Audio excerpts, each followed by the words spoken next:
Well, I've got a lot of love on George Carlin's video. I didn't expect, I expected it on Bill Burr, but then George Carlin in today's times, that was really a great read for me. And I thought, why not? Let's just cover his thoughts on soft language. So let's just dive into the video and see what he's got to say on that.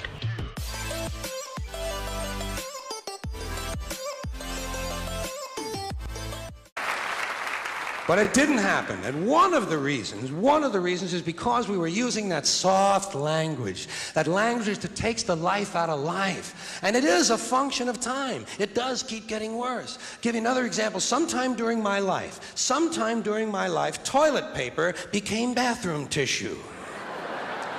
I wasn't notified of this. No one asked me if I agreed with it. It just happened. Toilet paper became bathroom tissue. Sneakers became running shoes. False teeth became dental appliances. Medicine became medication.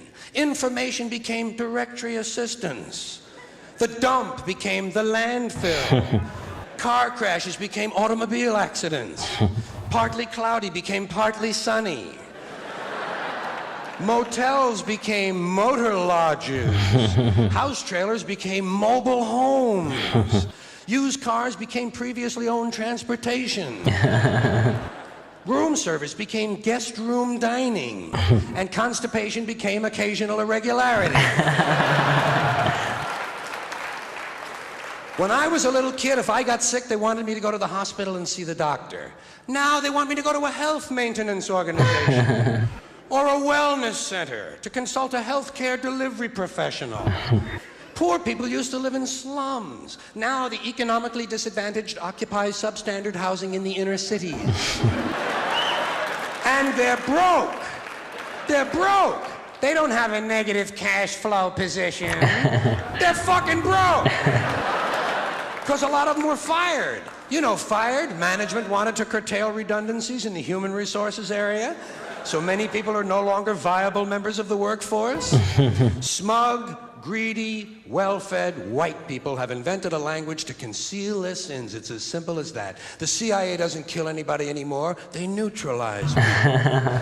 Or they depopulate the area. The government doesn't lie. It engages in disinformation.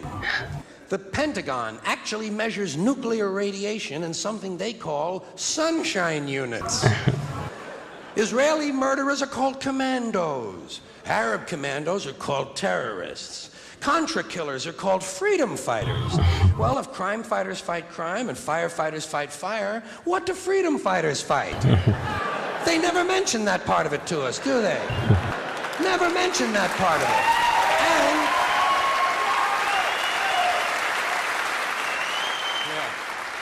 And some of this stuff is just silly. We all know that. Like on the airlines, they say they want a pre-board. Well, what the hell is pre-board? What does that mean? To get on before you get on? They say they're going to pre-board those passengers in need of special assistance. Cripples! Simple, honest, direct language. There's no shame attached to the word cripple that I can find in any dictionary. No shame attached to it. In fact, it's a word used in Bible translations. Jesus healed the cripples. Doesn't take 7 words to describe that condition. But we don't have any cripples in this country anymore. We have the physically challenged. Is that a grotesque enough evasion for you? How about differently abled? I've heard them called that, differently abled. You can't even call these people handicapped anymore. They'll say, we're not handicapped, we're handy-capable. These poor people have been bullshitted by the system into believing that if you change the name of the condition, somehow you'll change the condition. Well, hey, doesn't happen. Doesn't happen. We have no more deaf people in this country, hearing impaired. No one's blind anymore, partially sighted or visually impaired. We have no more stupid people. Everybody has a learning disorder. Or he's minimally exceptional. How would you like to be told that about your child? He's minimally exceptional. Oh, thank God for that. Look at his expression. Psychologists actually have started calling ugly people those with severe appearance deficits. It's getting so bad that any day now I expect to hear a rape victim referred to as an unwilling sperm recipient. That was phenomenal, huh? That was very nice. That was very nice. And we have no more old people in this country. No more old people. We shipped them all away, and we brought in these senior citizens. Isn't that a typically American 20th century phrase? Bloodless, lifeless, no pulse in one of them. A senior citizen.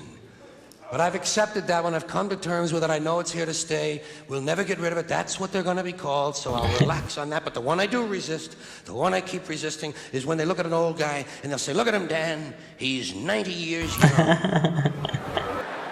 Imagine the fear of aging that reveals. To not even be able to use the word old to describe someone. To have to use an antonym. And fear of aging is natural. It's universal, isn't it? We all have that. No one wants to get old. No one wants to die. But we do. So we bullshit ourselves. I started bullshitting myself when I got to my 40s. As soon as I was in my 40s, I'd look in the mirror and I'd say, well, I guess I'm getting... Older. Older sounds a little better than old, doesn't it? Sounds like it might even last a little longer. Bullshit, I'm getting old. And it's okay, because thanks to our fear of death in this country, I won't have to die. I'll pass away. Nice, nice. This joke is really nice. Or I'll expire like a magazine subscription. If it happens in the hospital, they'll call it a terminal episode. The insurance company will refer to it as negative patient care outcome. And if it's the result of malpractice, they'll say it was a therapeutic misadventure. I'm telling you, some of this language makes me want to vomit. Well, maybe not vomit. Makes me want to engage in an involuntary personal protein spill. Thank you all. Nice, nice. That was beautiful. The best part about this stand-up was, like, no matter how harsh it is, how hard-hitting it is, he's going to speak the truth. Couple of jokes that he said. He wonders, like, a rape victim someday would be called as an unwanted sperm recipient, or I would not die, I would pass away. And the last one, I loved it. By listening to this language, he feels like vomiting or wants to engage in an unwanted protein spill. I mean, seriously, like, that was insane. The way he has written it and the collection, the things he's spoken about, while watching the stand-up, you feel that's okay, but then when you look into the nitty-gritties, he's worked really hard to get the antonyms of the real words that are there. And one thing that he's correctly said is, like, people, they don't want to face the realities. Whatever terms that we have in real world, they want to have a softer version of that, so that the word isn't harsh enough that it hurts them. It's true in today's world as well. There are several instances which were true in that time. I wish George Carlin was present today to see the scenario of today and to comment on what is happening in today's world. Like, fat people are being called as plus size model rather than being called as obese. I mean, seriously, they are obese. They should be called obese, right? And nowadays, lot many genders are coming up, and they don't want to be called as transgender. They want to be called as gender neutral. I mean, seriously, there's so many stuff that George Carlin could have taken up and would have presented a much more intense and a fierce stand-up. I would have loved to hear him. Yeah, that was an amazing stand-up, and a real hard work had went into the writing of that stand-up, and definitely would be making a lot more videos on him. So stay tuned, like, share, comment, and if you love George Carlin, do subscribe to this channel and press the notification bell icon, and I'll see you in the next one. Ta-da.